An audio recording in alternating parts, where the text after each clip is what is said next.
Бояться действительно нечего. Потому что большинство родителей боится, что только на крымско-татарском Нет, языке будет нет, урок, да, и будут не нет. понимать дети. Мы должны знать и на русском, и на крымско-татарском то, что мы знаем. Да. Поэтому на двуязычие все равно. Конечно. Если этот ребенок не понимает, о чем я говорю, почему я буду только на крымско-татарском, это ему, как говорится, вдалбливать, правильно? Я стараюсь, чтобы он это понял. Донесете, и да? Донесу, конечно же, до его сознания, до его понятий.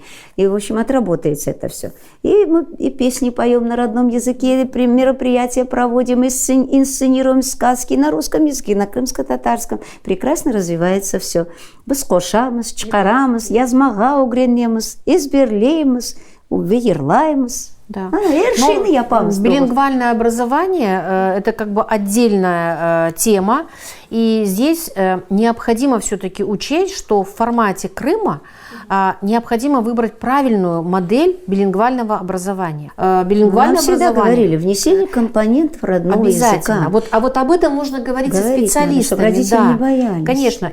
А потом уже само образовательное учреждение в лице администрации, там, в формате какой-то информационно-разъяснительной работы должны говорить о том, что этого бояться не нужно. Не нужно бояться, что у вас будет ребенок обучаться в классе с крымско-татарским языком обучения, в ущерб там, изучению отдельных предметов, дисциплин, вот будущие медики, да.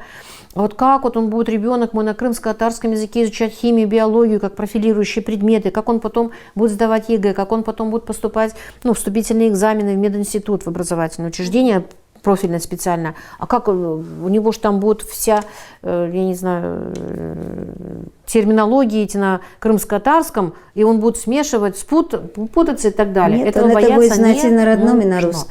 Но, опять-таки, когда мы говорим об образовании на крымско-татарском языке, здесь необходимо обратить внимание на то, что должна быть, должен быть этот процесс обеспечен не только учебниками учебно-методической литературы на крымско-татарском языке, но также терминологическими словарями. Это обязательное условие, да, в достаточном количестве. По состоянию на сегодня, да, у нас есть, но вместе с тем, я знаю, что вот Исмаил Оджа Керимов, он очень большое количество своего времени, драгоценного, профессионального, проводил и в библиотеке в Москве, в Ленинской, и в Санкт-Петербурге. Да. Там еще есть большое количество, большой объем терминологического материала, который необходимо уже вот в формате словарей выдавать. Но, опять-таки, необходимо еще и не просто говорить, но еще и читать на родном языке. У нас сегодня у многих есть возможность осуществить подписку на издания печатные на крымско-татарском языке. Это и журнал «Йылдыз», это и газета «Яңа Дунья», газета «Крым», естественно, но и замечательный детский журнал для детей, это «Арманчик». В этом году он выходит уже в более таком толстом, толстушка формате. Там есть все, начиная от разукрашек, стихов и заканчивая логическими играми. Там хороший журнал, да, читать нужно. Читать нужно, пусть это даже будет приложение на каком-то гаджете, у нас их тоже сегодня, к большому счастью, очень много приложений, да? Мы знаем, что когда мы используем затруднения, тот же гаджет открыл, посмотрел, замечательно. Дома. Да, еще не могу не отметить, замечательно у нас вот есть семья Карачулей, они тоже там, на Фейсбуке выкладывают, наши блогеры, вот такая вот замечательная семья. У нас еще есть семья для подражания, есть Медляевы, и у нас еще есть Дилявер, тоже Зинединов. И, конечно, Крым Джуниор. Это тоже очень интересный ресурс. В социальных сетях всегда можно загуглить, найти и сидеть с детьми, особенно вот сейчас вот будет длительное время. Карантин. Да, карантина можно заниматься с детьми и как бы посредством вот подобных приложений. Я бы хотела немножечко вернуться назад по поводу вот этих страхов родителей, что все учебники на крымско-татарском языке из-за того, что там специфическая терминология, особенно это по математике, по окружающей среде, мы говорим, родители дорогие, это переведенные все учебники. Конечно. И более того, они есть еще и в электронном виде. Да, то есть, в доступе. Да, вы с любого гаджета можете выйти в интернет, найти переведенные учебники на русском языке эти же, и, пожалуйста, нет никаких проблем для того, чтобы помочь своему ребенку. Более того, мой ребенок ко мне приходит и говорит, помочь с домашним заданием. Я открываю учебник, я ничего не понимаю, конечно же, благополучно. Я говорю: Сусана, а что здесь написано? Она мне все сама переводит. То есть ребенок за буквально пару месяцев настолько адаптируется к языковой среде, что с переводом не возникает проблем. И еще Обучает родителей у нас даже. есть практика, когда из многонациональной семьи, где, допустим, один из родителей является не крымским татарином, тоже детки у нас обучаются. И совершенно без проблем. У нас есть круглоотличники, которые, допустим, мама или папа славянин. Есть даже такие случаи, когда именно из славянской, допустим, семьи, да, специально, целенаправленно ребенка именно в первый класс ведут с обучением на крымско-татарском языке. И, в принципе, тоже проблем нет никаких, потому что обучение билингвально, то есть нету такого понятия, что 100% погружение в среду. Даже исходя из того, что музыка, предмет, английский язык, физкультура проводятся другими учителями на русском языке. Вот у меня такая ремарочка, крик души, можно сказать, да? Вот на собраниях или где я встречаюсь с родителями, с людьми, своими друзьями, да, я всегда говорю, если мы хотим, чтобы к нам относились хорошо, то мы сами должны для этого что-то делать. Если мы не изучаем свой родной язык, если мы не создаем свои классы, свои, вот на данный момент занимаемся, у нас проект футбольной команды «Адалет», если мы не будем заниматься своим родным, то как будут к нам относиться другие люди, с кем мы соседничаем, с кем мы живем, да? И я всегда говорю людям, которые не понимают нас, да, я говорю, не надо меня любить или мой народ. Вы даже можете его не уважать, но считаться с нами надо. К чему я это веду? К чему я это веду? Что свои права требовать мы обязаны, должны стремиться, что если оно в рамках закона дозволено, значит мы должны это принимать, изучать и двигаться вперед. Поэтому для чего вот был направлен цикл наших программ, вот в формате программы «Провокатор». Мы говорим о том, что права четко, ясно регламентированы буквой нормы закона. Как вы знаете, да, в Конституции любого государства очень большое количество в разделе прав, небольшое количество обязанностей. Вот об этих правах необходимо знать и нужно уметь их реализовать в свое время, в правильном формате, будем говорить так, да? И поэтому наша главная цель, наша главная миссия сегодня – информировать всех о их правах и, более того, научить пользоваться этими правами. Потому что просто сказать «я имею право», а не знать как, в какой форме, например, там, написать заявление, да, обратиться в соответствующие органы. Например, вот в случае, если нарушают ваше право на образование на родном языке, у нас была программа, да, где мы с Ленурой Ханум говорили о том, что, естественно, если это со стороны администрации школы происходит, у вас есть вышестоящий орган управления в сфере образования. Это управление при районных муниципалитетах, там, при городских, куда можно обратиться, в том числе и по горячей линии, если это, например, необходимо сделать очень быстро, очень срочно. Если как бы этого недостаточно, и вы видите, что этого будет мало, можно обратиться и в органы прокуратуры, где вы видите яркие как бы, формы нарушения вашего права, да, или осуществления препятствования реализации вашего права. Контрольно-надзорный орган в виде прокуратуры, естественно, должен будет отреагировать на ваше заявление.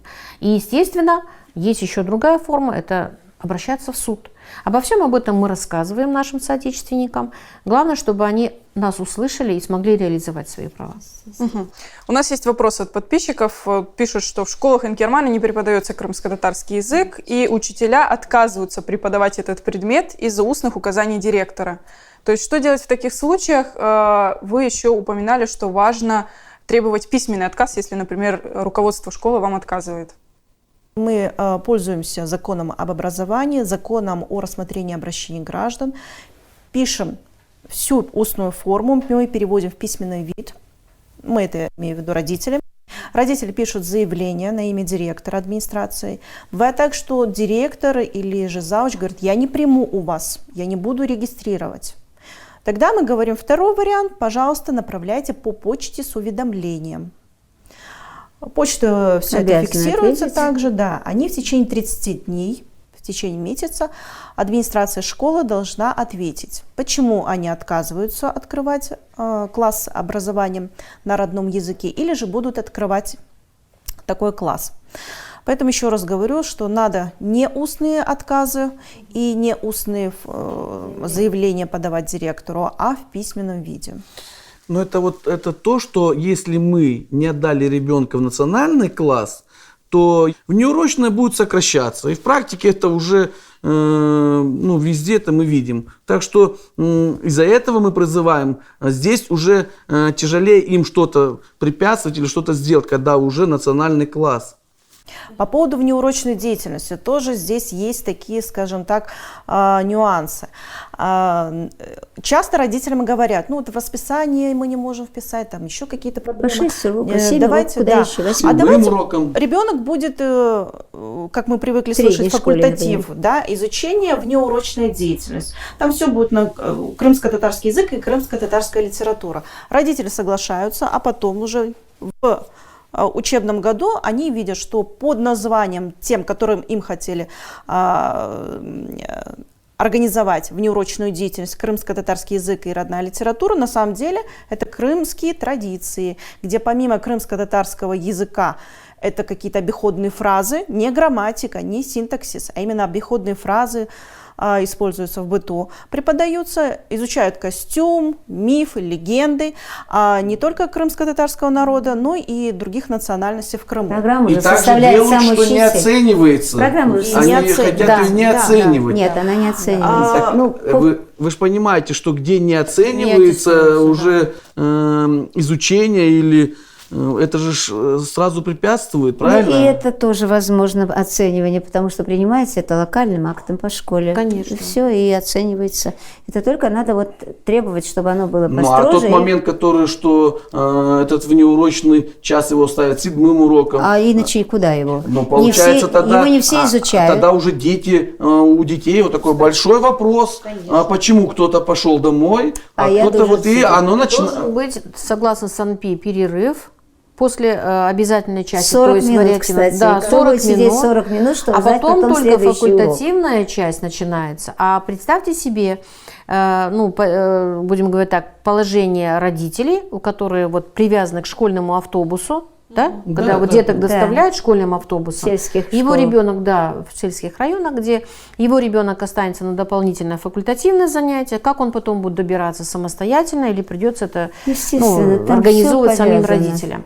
То есть это достаточно сложно. Поэтому к они чему еще приходим? маленькие. Надо Да. выбирать как предмет. Конечно. В средней школе, если Конечно, даже нет даже класса национального. получается- Как предмет? Мы же преподавали его 3 часа в неделю как Конечно, предмет. да. Нашли же Минимально, возможности. да, конечно. Когда крымско-татарская группа из класса русскоязычного идет на свой родной язык, параллельно в это время дополнительное занятие шло по какому-то другому Другому непрофильному предмету.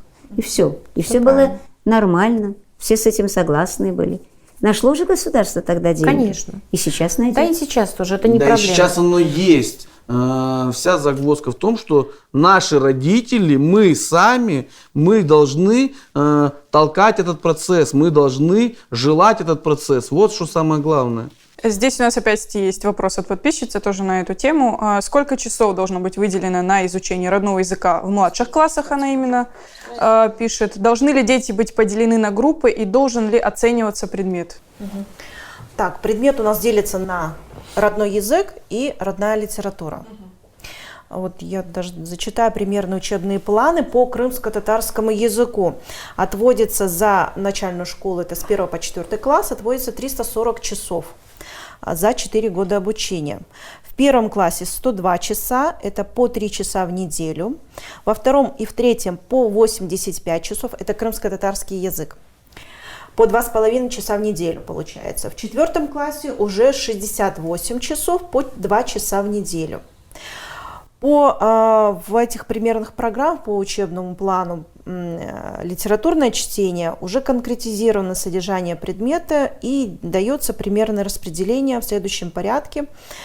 Устное народное творчество, допустим, для 3 класса это 7 часов. Крымско-татарские поэты, писатели по 5 часов. О труде 6 часов и так далее. Итого 85 часов по литературе родной. А уже в примерной программе на изучение предмета литературное чтение во 2-3 классе отводится по 2,5 часа в неделю по литературе. Ну, в 4 классе это также 2 часа в неделю, а вот изучение уже литературного чтения в 1 классе проходит как бы интегрированно, то есть с уроками крымско-татарского языка. И начинается с периода обучения грамоте. За весь год 1 класс изучается 99 часов. Да, еще обратите внимание, что, ну, вы знаете, что и в социальных сетях это очень много обсуждалось. Я думаю, Линия Ханум это более подробно расскажет. А крымско-татарский язык, вот учебники, да, они идут как крымско-татарский язык как родной язык и как неродной язык. Это, конечно, вызвало смятение как бы среди крымских татар, но я хотела бы пояснить, что эти учебники готовились к изданию как раз-таки после принятия Госсоветом Республики Крым закона об образовании, где, в принципе, предусматривалось все-таки изучение крымско-татарского языка, в том числе представителями других национальностей, как неродного языка. То есть мы настаиваем на том, чтобы он изучался как обязательный предмет, и он будет оцениваться. Ну, то есть это отвечая на вопрос подписчиков.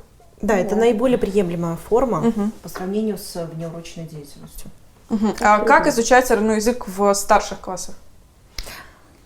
Да, вы имеете в виду старшие классы, это 10-11 класс. Да. Да, ну, вы знаете, да, что обучение на родном языке, согласно федерального закона об образовании, согласно ФГОС, оно проводится до 9 класса включительно. То есть 10-11 класс, как старшие классы. Изучение языка, по-моему, идет 1 час в неделю. Факультативно, по-моему. Нет, не факультативно, можно идти как предмет, если будет написано заявление как предмет, но в пределах 1 часа. То есть это как бы для исключительно поддержки того объема материала, полученного как бы ваших знаний, познаний в сфере языка, для того, чтобы его поддержать. Это тоже на основании заявлений, да, получается? Да, конечно на же. основании заявлений после 4-го, получается? Однозначно, заявительная, исключительно заявительная форма. 3 раза заявление. Когда вы поступаете в образовательное учреждение, вы пишете заявление. Начальная школа у вас заканчивается, у вас потом идет 2-я ступень, это 5-9 класс, вы опять должны будете писать заявление.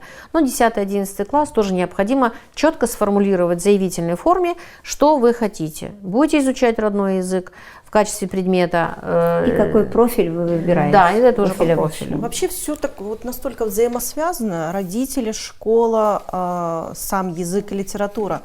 Будет социальный заказ со стороны родителей, мы пишем заявление. Конечно же, нужны будут кадры соответствующие. Те, кто у нас выпускается ежегодно, 2 университета, это КФУ и КИПУ, ежегодно выпускают специалистов по родному языку и литературе.